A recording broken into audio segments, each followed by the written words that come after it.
Mrs. Miners, it has been suggested that the redrawing of the constituency boundaries could prove more beneficial to the dairy in your words.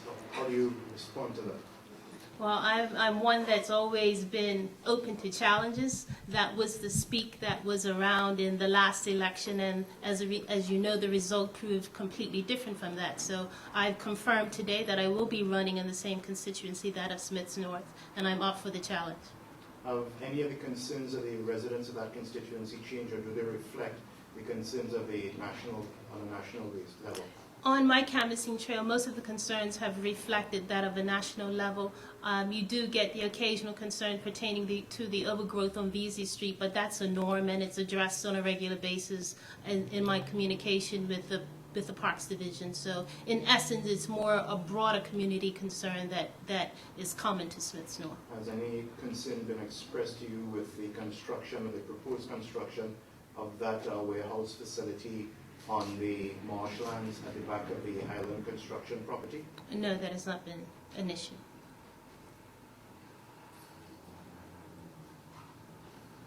Ms. Foggo, one of the concerns in your constituency, one of the long-standing concerns has been public transportation, the situation regarding buses, and at one point we heard that there was a minibus service, and we heard it was stopped, and we heard it was back on.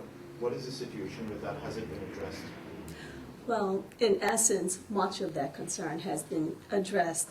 They put on a bus service which runs up until 8:45 evenings, and quite some time ago, the bus service was implemented that begins at 6:15 in the morning, and I can say that I was instrumental in having that put in place.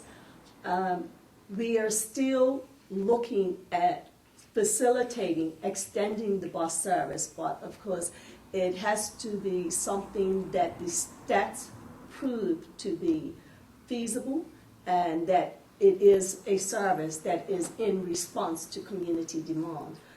We don't want to be implementing a service and then find out at the end of the day that it's a service that is not being used. So there's very little talk present day as I go along in the constituency with respect to the service being an issue because of the fact that the bus service was extended up till 8:45 evenings in the St. David's area. And we do have private minibuses running throughout the St. David's constituency to augment the local transportation services. The quote-unquote development of the St. David's area with the construction of the affordable home units down there and so on is going to mean an increase in population down there. How do you see the constituency dealing with that, coping with that? Well, in terms of the infrastructure, St. David's, with its design, particularly on the south side area, can sustain that.